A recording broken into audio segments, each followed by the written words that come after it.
The sound of Lagos.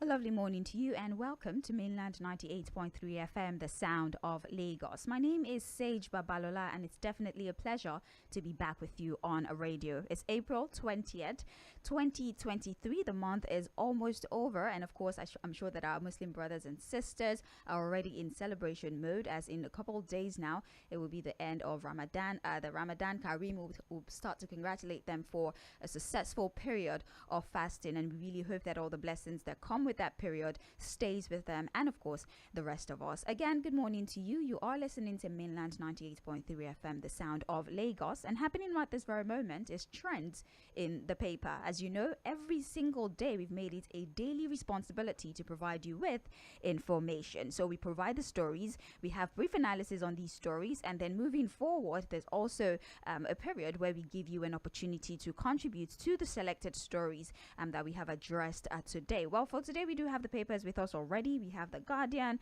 The Nation newspaper, Punch, and last but not least, Vanguard newspaper. I'm not going to do this by myself because to put analysis to these stories, we have Fuad Said joining us over the phone. Fuad, good morning to you.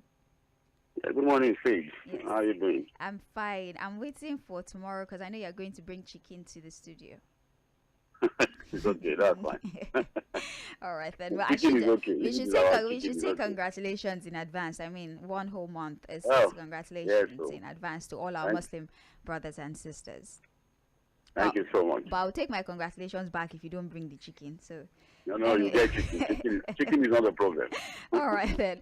So let's look at what the papers have for us this morning. I'll start with the Guardian newspaper. I just want to go through some of the stories that might not necessarily need too much explanation, so that we would have enough time to address some that are really significant. Not like I'm saying that some stories are not significant, but then again, let's just start with the Guardian newspaper. Major headline here: 40 days to go. FEC approves over 100 billion naira contract. That is the major headline on the front page of the Guardian newspaper. So let's just look through the body very briefly. The riders to this $3.1 billion custom project gets new concessionaire amid court injunction. Customs gets 3.4 billion naira approval for new aircraft. Council okays 15 billion naira for ITF infrastructure upgrade. National Assembly orders Sirica to stop demolition of aviation agencies' offices in Lagos. With less than 40 days to go, the Federal Executive Council meeting presided over by Vice President Yemi Osinbajo yesterday approved a number of contracts running into billions of naira. Also, despite warning on Tuesday by two senior advocates of Nigeria that asked the Attorney General Abubakar Malami to obey a court order in respect to the dispute on the multi-million naira customs modernization project, FEC yesterday granted approval for the implementation of the Nigeria Customs Service modernization process to a concessionaire. So it's a really bulky story. It's a really lengthy read, but we can use the riders to guide our conversation and get deep into this. So apparently there are a number of projects that are going to be that have been commissioned in a manner of speaking, and money has been allotted to these projects, but there seems to be some sort of legal issues that accompany a number of these projects, one of which I would highlight now as the customs conversation. Customs are not comfortable with projects that have to do with the organization being concessioned. They want to be able to take care of it themselves, and as much as the matter is still in court, it would seem like money has been the project, I beg your pardon, has been given to a concessionaire, and customs is not very comfortable with this arrangement. So we can use this as, should I say, a poster boy in manner of speaking for the idea of concessioning. Do you think that based on what history has told us about the management of certain projects, the financial aspects, and even the execution of the project in itself, it might be wise to concession some of our projects? Well, going for concessioning is not a problem, really. Sometimes you have these arrangements where, for proper handling of facilities, for accountability and all of that, sometimes you have the government taking a decision to concession some of our public facilities, our utilities, and even the projects. So it's not a problem, really. It's part of the process of getting things to work properly. It all depends on the underlying factor. If we have the complete details of the concessioning agreement, who is the concessionaire, for example, what is the need for the government, what is the timeline, the period of concessioning, all of that, what amount is involved. We don't have the complete details, so it might be difficult for me to just sit back here and say, oh, yes, unless you have the concessionaire is Batman Security Consultants and Suppliers Limited. That's what they're called. Yeah. So. And then what exactly are they handling? What part of the customs? I would think that the security consultant. I would like to think that maybe they're going to be in charge of the protection and all. Yes. And all that. Yes. So based like on I said, the title. Again, this if you look at the report, it's not just about the customs concessioning agreement. There's the airport it's about project approval. Go talking about 100 billion. So what I'm saying is, there's the concessioning because it's in court. One might want to ask why the government is going ahead when such a case is in court. The other one is the approvals we are seeing now. It's important for us to also note that, look, the argument the federal government is going to come up with this last-minute approvals of contracts is that government is a continuum. And look, you don't have to just sit back and say, because we are handing over in the next 40 days, we should fold our arms and not allow government to run. If there are projects that have been properly presented, defended, and about the stage of approval, it can still go on for the next government to eventually. Because again, approval of contracts does not mean there's the money available to fund it. It's important for us to note that. So you find that a lot of times the government approves projects, give approval to projects, get a contractor to handle it, and then as funds come into the government, they keep paying. So approval does not mean there's a fund available to fund those things. So it might well just be that, look, these projects have been approved now, funds have been allotted to it, but the next government will now have to look for funds to fund it, if indeed they want to go ahead with it. Because you have situations that sometimes the incoming government comes and just cancels some projects because they feel they don't have the funds to fund it. Well, customs are going to get 3.4 billion for a new aircraft. That's also some of the things they're going to use the money for. Apparently, is for security surveillance. So I think this is mostly security. That's what the allocation is for. So they're going to get a new aircraft that would carry out surveillance, air surveillance. That's what it's going to be for. So I guess they're comfortable with that part. They're just not comfortable with the concession aspect of it. There's also there's a conversation with the National Assembly asking Hadi Sirika to suspend the demolition of aviation agency offices in Lagos. This has been reported. It's been 3 days now where Hadi Sirika said that a demolition would happen because of a new airport project. And I think it's one of the reasons the aviation workers listed as for their decision to go on strike, that because a lot of people who work in these offices that the Minister of Aviation, Hadi Sirika, has decided to demolish would be thrown back into the labor markets with no hope of getting another job. Well, the National Assembly has asked that he stops the demolition. Whether or not he will, we don't have that report here. Well, it's good that the National Assembly is stepping in. It's part of their oversight functions to also step in when there are crises like this. If it's possible to summon the Minister of Aviation and then, of course, perform such oversight functions. Again, there's a pattern we are seeing with our public officials. I don't know if the paper has this particular story about a particular food sale, a proper account of funds gotten from recoveries of cool sales. Oh yes, let's calm down. That's why that's why I wanted us to get through all these other stories. So we'll really talk about. And when we get there, but it's good that the National Assembly is stepping in, inviting the Minister of Aviation. But I would just think that at this last lap of this administration, I think they probably should concentrate more on how to have a smooth transition of power. I think by now they should concentrate more on sharing briefs, transition briefs with the transition committee of the incoming government. I'm beginning to think more of how to hand over without glitches and then reflect on what they've done as a government in the last 7 to 8 years. I think that should be their major concentration now than trying to come up with new projects, giving approvals. Like I said, a lot of these contracts, there are even no funds to fund them. They are just approvals in paper. The new government would have to be looking for money to sort out those contractors. Wow. Well, that's it for the major story that we have on the front page of The Guardian. Let's move to other headlines now. We do have here athletes, officials panic as National Stadium Lagos floodlight collapses. I don't know if you can hear the green in my voice.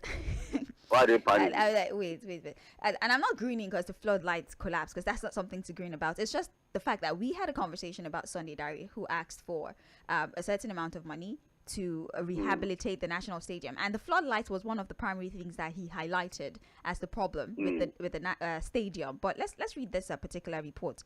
Tragedy was averted yesterday morning in Lagos when one of the giant floodlights at the national stadium collapsed. The Guardian learns that the giant floodlight is located at the K entrance of the stadium, close to the Secretariat of the Sports Writers Association of Nigeria, and it came down following an early morning rain witnessed within the Lagos metropolis. So thankfully there was no casualty, nobody died. But then again, there have been many reports in the papers. I think last week there was an entire editorial in the papers about the deplorable state of our stadium in the country, and even off air, myself, yourself, and we had conversations about this, the condition of the stadium. Well, the floodlights are now collapsing, and this is because of the rain that fell. So do you think that maybe this would be a trigger of some kind? Yeah, exactly. That would make the government start to pay attention to the demand for the finances that he requested to fix the stadium. What are your thoughts, Fuad? You know what, Sage? What is supposed to be a national pride? The national stadium, I think, we've played a number of international competitions in that stadium. I think we've hosted the Nations Cup there several times. We've hosted a World Cup at the 8th grade competitions. I think we've done under 17 or so in that place, Yeah. And it's supposed to be our national pride, one of our national pride and monuments, something that we see and feel proud about, because of the history of that place. But Sage, that place has become a national embarrassment. It has become something that we see and we shake our heads about how public facilities are handled in the country, about the attention we take to things like this. Again, these are little things that also show you the mindset of people in government, how they take the country. If you cannot manage a national stadium, you may well understand why the country is in this situation, So, again, I think, the question about Sunday Diary is not whether the stadium needs to be rehabilitated or renovated or upgraded. Yes, that stadium is in a total state of disrepair. So there are a lot of things that in that stadium, we agree. The figure is what people are really arguing about, because there have been a lot of figures in the papers. Yeah. For sake of proper conversation, we've heard of the 1 billion naira. We've heard 40. We've heard 21. We've heard 10 billion as well. We've 10 billion. So it's so confusing. We're having too many reports on the exact amount that is needed to fix this stadium. But like I've been saying, I think this is the time for this outgoing government to just, close shop, for sake of a better word. I think it's time for them to close shop and see how to allow, concentrate on transition, how to, hand over properly, and then allow the incoming government to sort some of these things out. Again, we don't know the mindset of the incoming government on how to manage some of these facilities, whether they are going to concession it, whether they are going to sell it outrightly, or probably, the Lagos State government has been demanding for that stadium to be handed over to them for proper management.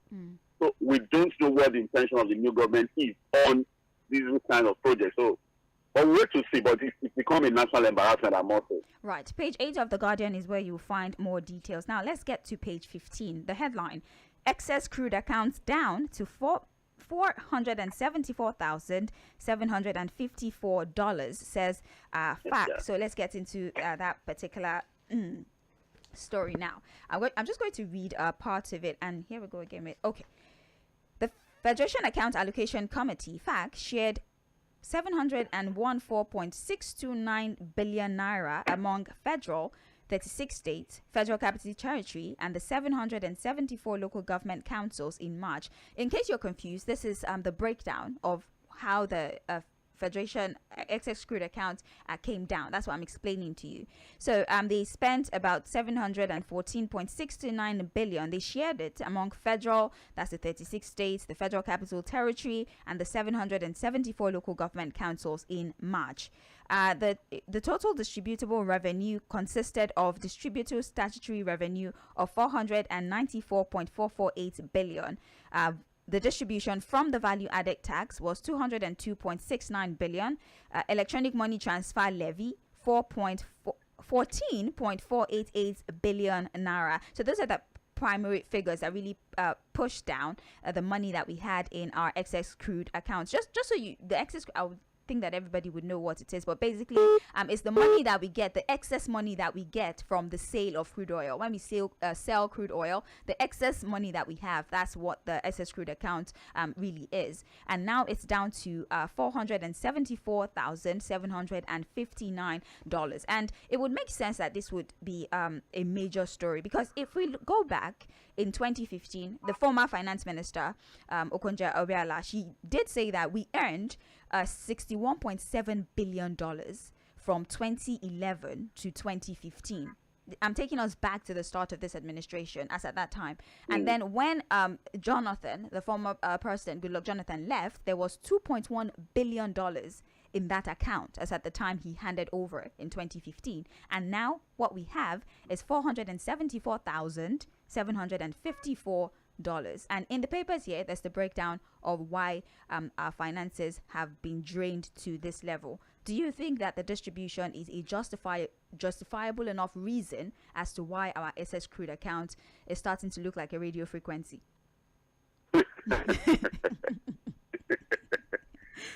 I'm even surprised that there's any money left in that account.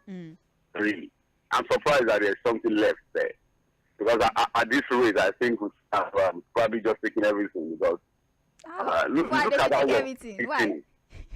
No, because again, we keep dipping our hands into it. As I said, I'm surprised that we still have something left in that account. Again, it's important for us to put this into proper perspective. What exactly is the excess crude account, and what is it supposed to do for us? Like you rightly highlighted, this is an account that's supposed to come from excess earnings from crude sales and all of that.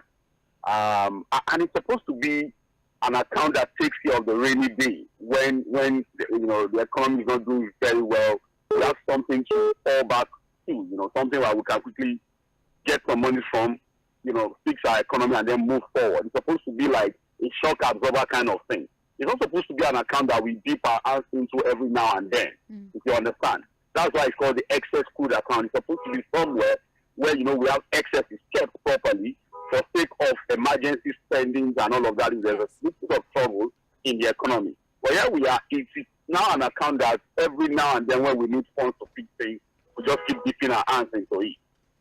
You see, the reality again of this particular story is for us to ask ourselves the question of our revenue problem or our spending problem. Because you just asked me if this distribution justifies what is left in the excess crude account. How can it justify it?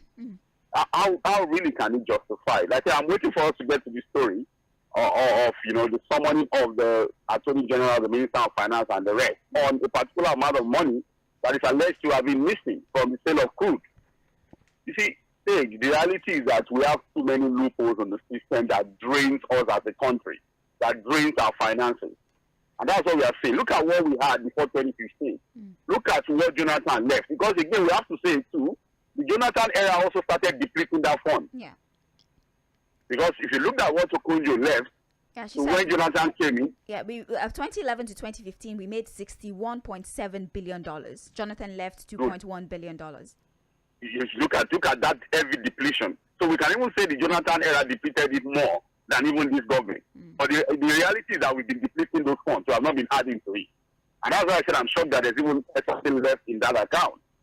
So the reality is that we need to again sit back as a country and look at ourselves and say, are we going to continue like this?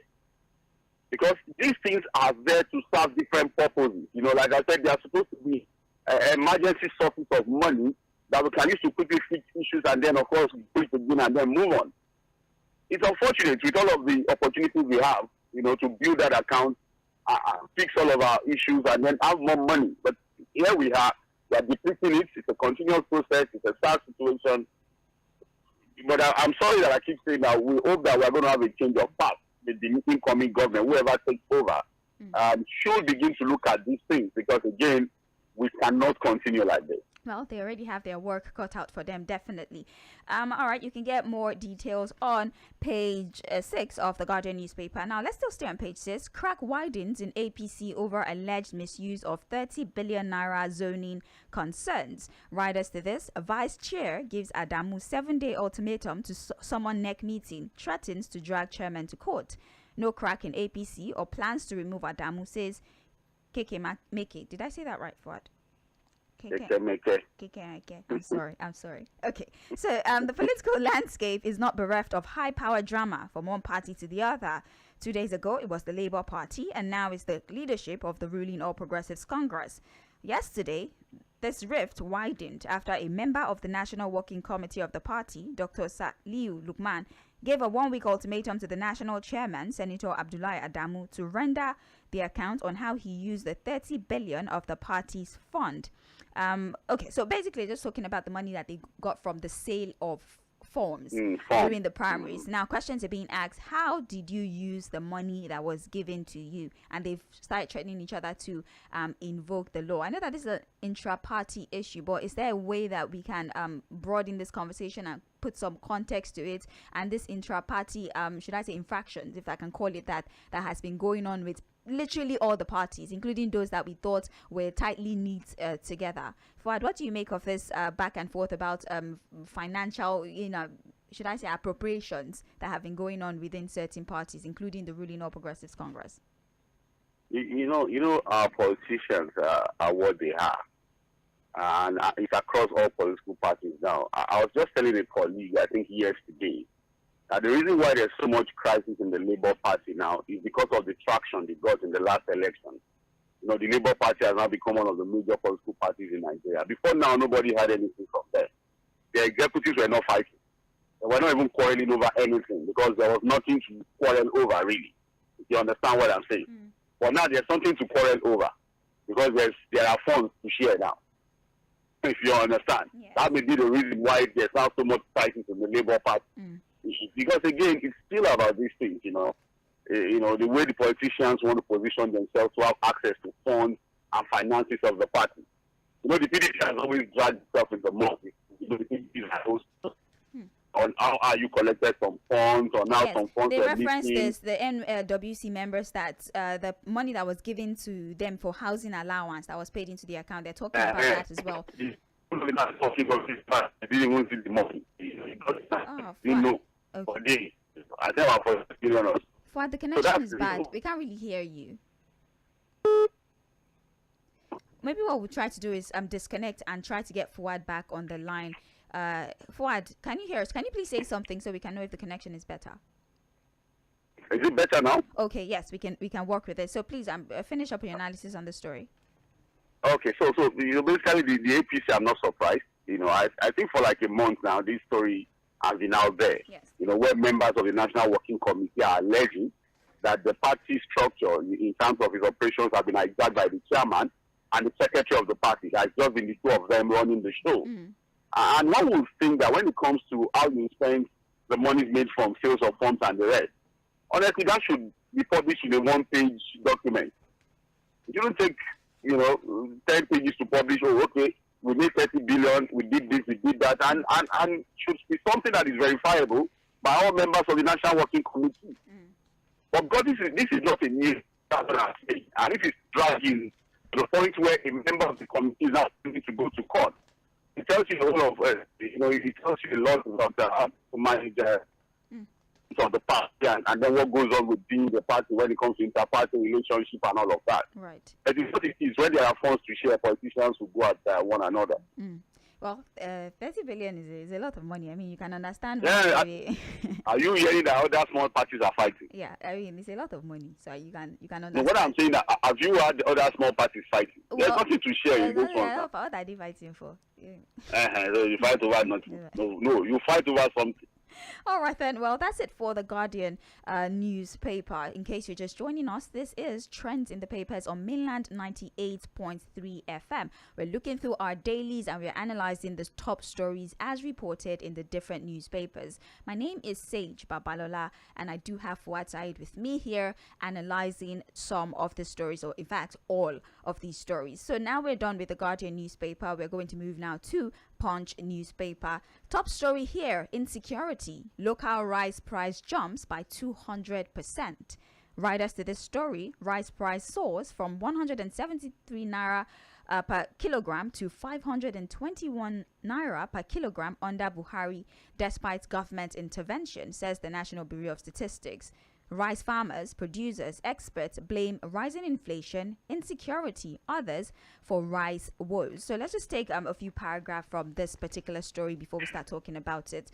Rising insecurity in the country, import ban, and other factors have caused the price of 1 kilogram of local rice to rise by 201.52% in 7 years, according to findings by the Punch. And this happened despite a multi-billion naira funding support of the Central Bank of Nigeria for the nation's rice value chain, aimed at boosting production. Fuad, it's not news when if you remember the rice pyramid, if you remember the Anchors Boras program intervention by the CBN, there were even other international intervention. I don't want to give the wrong information, is why I'm not mentioning the agencies.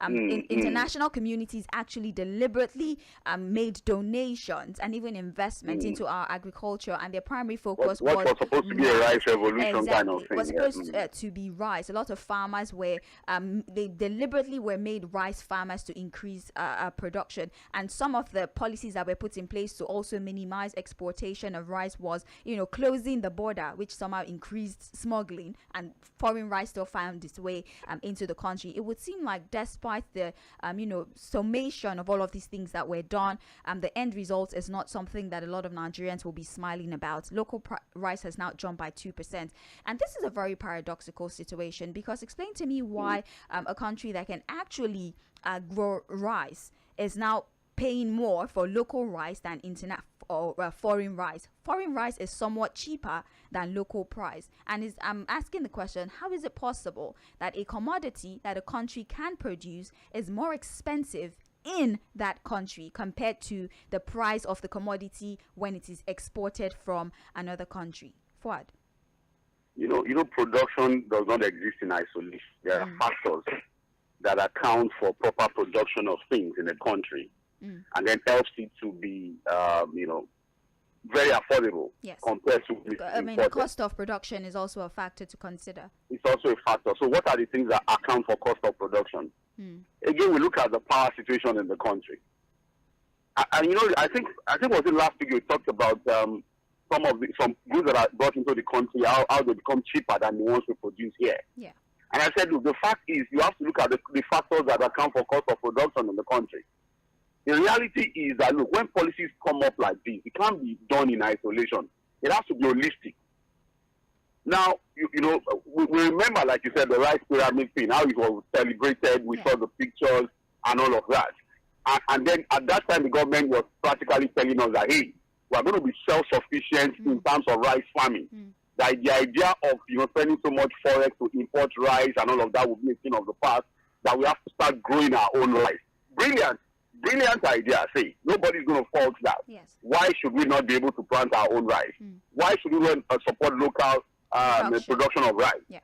But again, we did all of the old things. We did the jamboree of displaying the rice pyramid. We came up with the Anchor Boras fund. Farmers got a lot of grants and loans and all manner of things to support their farming. We shut our borders, to fight smuggling and all of those things. The price of rice jumped up immediately. But at that time, the same government told us that, hey, again, when something is going to be good, you have to be able to bear the pain. There's going to be a pain we'll suffer for just a short period of time when things will normalize. And that was the argument. And at that time, everybody also said, okay, maybe we'll have to suffer this for a short period of time, and then there'll be rice of self-sufficiency at the end of the day. But while we were doing all of that, while we shut our borders, while the price of rice, I think, rose from around maybe 17 to 20,000 naira to about 40,000 naira. we were battling insecurity that the government could not really do anything about. The farmers could not now go to their farms again. If you understand what I'm saying? Yes. There was the issue of energy to process most of the rice mills became a problem. Even logistics, Fuad. Even the logistics, transportation, safety of farmers, a lot of the rice mills, I'm sure, are even running on generators as we speak. So the cost of production is so high for them. And so if you now compare it to countries where there's no insecurity, where power is available for their rice mills, where farmers also get the same support that we're giving to our own farmers here in Nigeria, automatically for people who go there and smuggle it becomes cheaper. So what we're saying is that, yes, we come up with these policies of self-sufficiency, we want to grow what we eat, we want to support our locals. Very brilliant, honestly, fantastic. But it has to be holistic. You need to fix security issues if that policy is going to work properly. You need to fix our energy issues, power issues. So you can't just pick one and abandon the other or fail in the other. Because at the end of the day, the other ones you don't attend to will just mess the whole policy up. And that's what has happened with rice now. So where is the local rice now? How much are we selling it now compared to even the imported rice that has somehow still defining its way into the country through smuggling? And we say that when you come up with these policies and you don't think it through, what you are simply going to do is that you create opportunity for smugglers, you create opportunity for corrupt custom officials to make money and live large on the country. Because these things will still find their way into the country. Well, if you want more detail about this story, go to page 19 of the Punch newspaper. You'll get details on the story. So let's move now. El-Rufai raises the alarm over insecurity ahead of May 29. That is a headline on the front page of the Punch. Let's look at the story. The Kaduna State Governor, Nasir El-Rufai, on Wednesday warned that bandits could take advantage of the transition period to launch bloody attacks in the country. He therefore advised that security operations against bandits should be increased in the remaining days of the current administration and beyond. They've made reference to Zamfara, the bandits' attack of the headquarters of the Maru local government that led to the death of a divisional police officer and 2 others. And they've also spoken about, yes, there have been progress with insecurity, but then we should not handle with levity the possibility of an attack happening during the transition period. Fuad, El-Rufai is warning that there might be, serious violence with the transition of power from this current administration to the next. And he's asking that security agencies are better prepared to handle the situation. Is this, a regular thing that should be said, or you think that there's a particular scenario that is probably triggering this warning from Nasir El-Rufai? Because he's a very vocal person. He talks about things a lot. So do you think that we need to do extra to ensure that we don't see pockets of violence during the transition of power in May 29? I'm worried why he's making that a public statement, really, because I would have thought that that's an information that should be shared secretly with our security officials. Yeah. Because again, this is about warning on maybe, there'll be violence on May 29. Yeah, that could heighten and all of that, while we're trying to transit from to another government. So one would think that if he has an information on why banditry is going to rise, why kidnapping of, all manner of terrorism is going to arise in the country, he should be sharing that with the security officials. He should probably have a personal discussion with the president if that's in good accord, But this is public. I think this is an information for the security officials to work with. It's supposed to be what we should be looking into now, finding a way to ensure that because again, I think last people reported that some of these insecurity issues have started again. I think there was a period of respite, during the elections. But somehow now we're getting almost a daily report of kidnapping, banditry in different parts of the country. So we expect that our security officials are listening. I'm sure they read the papers too. And they find a way to, resolve these issues and ensure that, we don't have a trouble during the transition period. All right. And after the transition period. Oh, definitely. All right. You can get more detail on page 2, and the story continues on page 30 of the Punch newspaper. We have another here.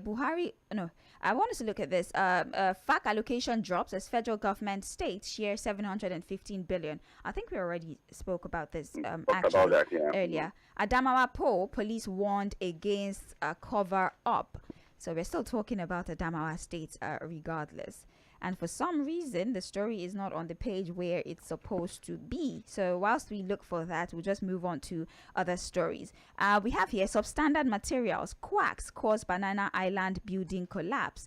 There's a report here on the unfortunate incident that happened in Banana Island with a story building, I think a 7-story building collapsing. Well, they've attributed that collapse to substandard materials and quacks as being responsible for the collapse that happened. Now, a report by the Building Collapse Prevention Guild, let me just read this, listed engagement of non-professionals, the use of substandard materials, and other factors among the causes of the collapse of a 7-story building in Banana Island, Lagos State. The guild, made up of professionals in the building and construction sector, stated this in a report following an on-site assessment of the collapsed building.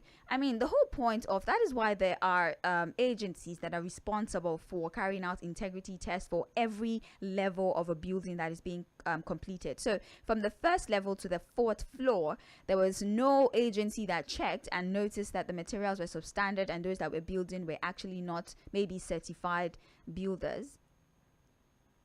You know why I said I'm shocked, Sage?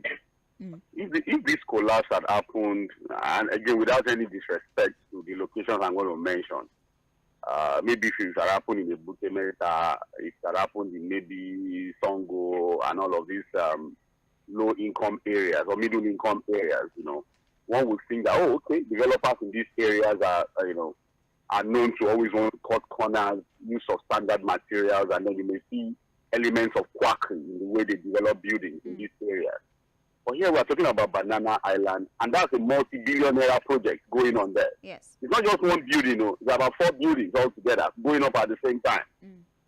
So for a building of that cost, like I said, to buy a plot of land in Banana Island runs into hundreds of millions of naira, if not a billion naira, as we speak. So for that developer to secure that land alone, he has spent God knows how much. Then to begin to raise those buildings, how do you now engage quacks and use of standard material? Because I'm still going to come to oversight functions of the government agencies and parastatals. I'm going to come to that. But I'm talking about the developer. Of course, we don't have a name yet. We have the name of the company already. But we don't know whether it is owned by a man or a consult or a group of persons. I'm shocked to hear that a building of that magnitude, you have quacks handling it. Yes. And then the development of standard materials. I mean, I'm shocked. Again, I'm just shocked. Can you insinuate that a person who is financially capable of erecting such structures is financially incapable of doing so using standard materials? I'm just trying to understand. It does not make any sense. That's what I'm saying. I'm trying to rationalize it. Does not just fit. It does not make any sense.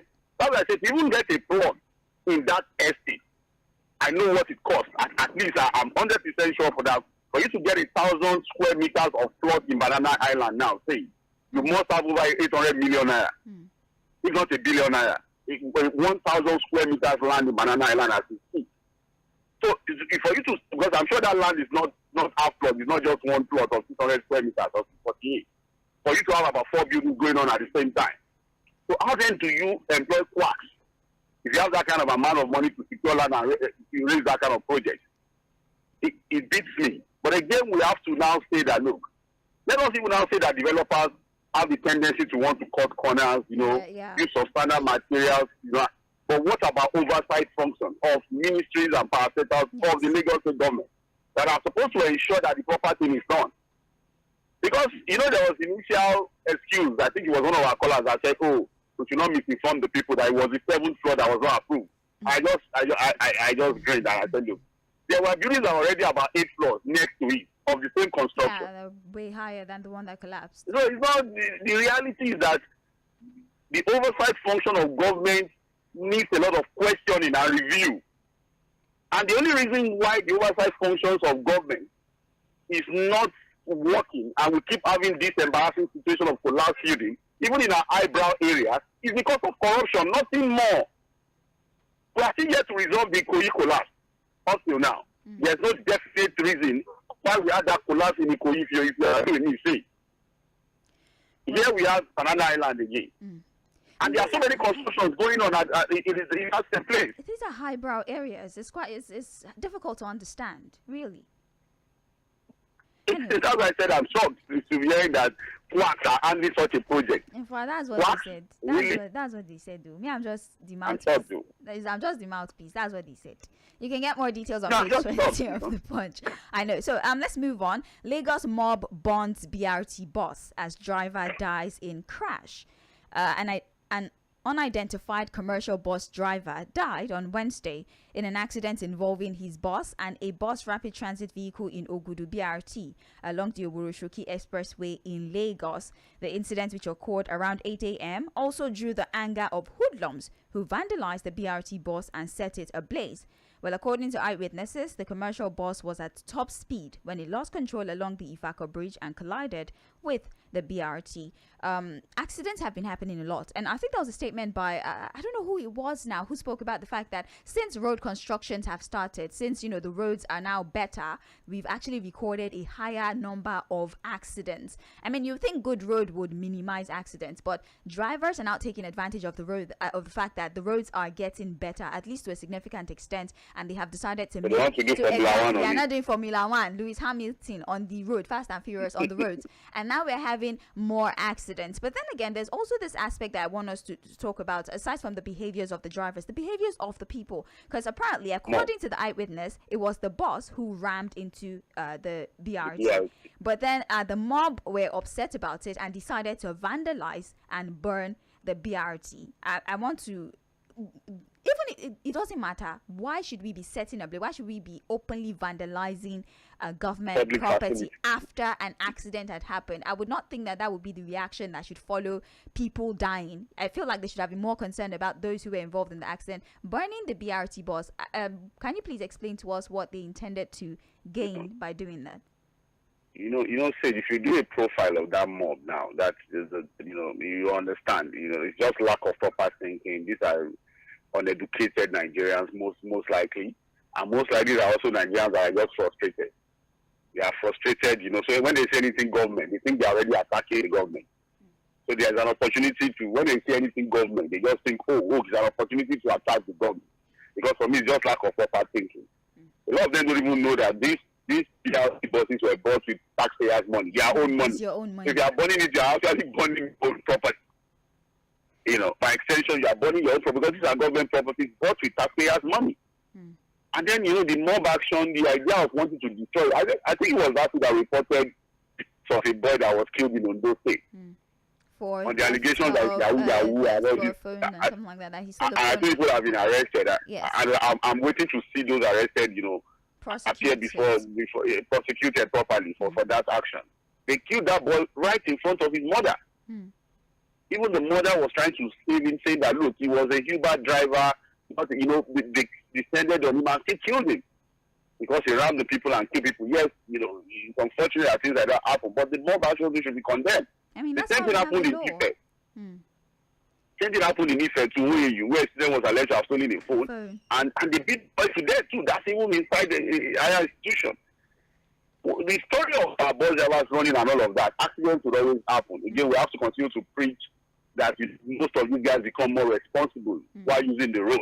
Right. But when accidents happen and a life is lost, I don't think the right thing to do is to burn facilities or even kill anybody because something has happened. These are behaviors that you see and you ask yourself, is it a banana republic? Are we barbarians? Well, I think the bus driver died on the spot, and we have about 4 people, 5 actually, 4 males and 1 female who sustained varying degrees of injury. So they're being taken care of, and of course the bodies responsible for matters like this have immediately taken care of it. So I think that's about it for the Punch newspaper. You can. Okay, we'll just talk about this when we check the other paper. So that's it for the Punch newspaper. You're still listening to Trends in the Papers on Mainland. The story as reported here is why Buhari did not intervene in Adamawa poll crisis by government. The writer to this, Tinubu seeks involved in the Adamawa state poll debacle in line with his policy of not micromanaging institution. It said that the president preferred to allow the Independent National Electoral Commission to solve the issue on its own. Also, the president-elect Bola Tinubu called for a probe of the crisis that trailed the supplementary election in the northeast state. As you know, the REC, for some reason, decided to usurp the power of the returning officer, Hudu Yunusa Ari, who is currently facing the law. The law has not been very kind to him since all of this happened. But then there have been conversations. Apparently, according to the Minister of Information, Lai Mohammed, he says that a petition was written to the president, of which it took a while before they even knew about said petition, asking that the president personally intervenes in the issue that happened in Adamawa State. Well, Lai Mohammed says that it doesn't have anything to do with the president. That is why we have an independent electoral umpire to take care of issues like that. So, Fuad, do you think the controversy that trailed the Adamawa poll is reason enough for the president to personally interfere? And if yes, to do what exactly? Well, I don't see the reason why he has to get personally involved with what has happened. INEC is supposed to be an independent institution. Yes, it derives some of its powers and functions from the president because, of course, the chairman is appointed and all of that. But as an independent body, they have their rules of engagement for even some of their officials who are found wanting. And I think at that level, INEC did the right thing by first annulling that announcement by the REC, by summoning the REC. Yes. They did the right thing by first annulling that announcement because, if you remember, immediately the man made the announcement on Sunday. It didn't take up to an hour for INEC to issue a press release. Yes, it was quite swift. And nullifying that announcement, which was the right thing for INEC to do. And then they summoned him immediately. And then, of course, we had him suspended and all of that. And they are already writing that the man should be prosecuted. And I'm saying that, look, at even the minimum, there's nothing to investigate. The fact that he was going to throw that state into confusion and by extension Nigeria by what he did is enough ground to get him prosecuted. By now, he should be somewhere where he's answering questions from either the police or the EFCC. The law is and clear. Then, of course, the law is clear on that. He broke the law. The law is, that's why, I said it's not just about removing him or suspending him. Yeah. And we're not talking about removal because there's a process to his removal. The president cannot even just remove him. Yes. To go to ratification of the Senate. But what I'm saying is that the removal will happen naturally when he begins to stand trial. Yes, you have to step away. That guy needs the man. Because, but the reality is that the guy was going to set the country on fire. But what he did, a singular action of his behavior at that level will trigger so many things. It was more than significant. A whole professor and former VC of a school was around women. Yes, around women was the detail of the story as the NNPCL. And do we even know why he was removed in the first place? Because the president is going to appeal the ruling voiding the president is going to appeal it. This is the first time I've actually seen the president, this individual, do that. The president, but the president again, immediately said he's going to appeal this. So we caught. Yes, aside from his reinstatement, the court has also said all the decisions that the board of directors made in his absence have become seen in China debt repayment. There was a report yesterday that Nigeria is defaulting on some of the interest that they're supposed to pay on certain loans. But the DMO has come out to say that is not true. We're not defaulting in any payments. We've been paying. We've been servicing our debts. At least we're able to pay our debts now, Abby. So so they said no, it's not true. It's not true. We're not defaulting in our payment. So this is not the payment of the actual debt. It's the interest and all the sub charges that come with it that we've been able to pay that, but we're still owing. Because of our time, let's just run through the rest of the headlines. Kaduna, 1,266 killed. 4,973 abducted in 15 months. It's painful, says El Rufai. Acting Labour chair rejects suspension by party. Okay, there's another crisis in Labour Party as it is. Apapa, who was made to ongoing one. Yes, Julius Abure was removed and Apapa was put in, and now Apapa is also going through a problem. He's being suspended, and he was just made to replace somebody that was removed. So I don't really know what's going on with I told you why there's crisis in that party. I just told you. Okay, well, if there's nothing to share. No, there can't be crisis. Anyways, that would be all we can take for this morning. Thank you for your participation. It's Open Mic Thursday, which means that Mainland Focus will be all about you. You get to choose the primary stories that you would focus on. Don't worry, when we come back at 8:40, I'll do some sort of summarization of some of the stories on here for those of you who don't really have anything peculiar that you want to talk about on Radio Fuad. Thank you for your analysis. At 8:40, we'll be back for Mainland Focus. Don't go anywhere.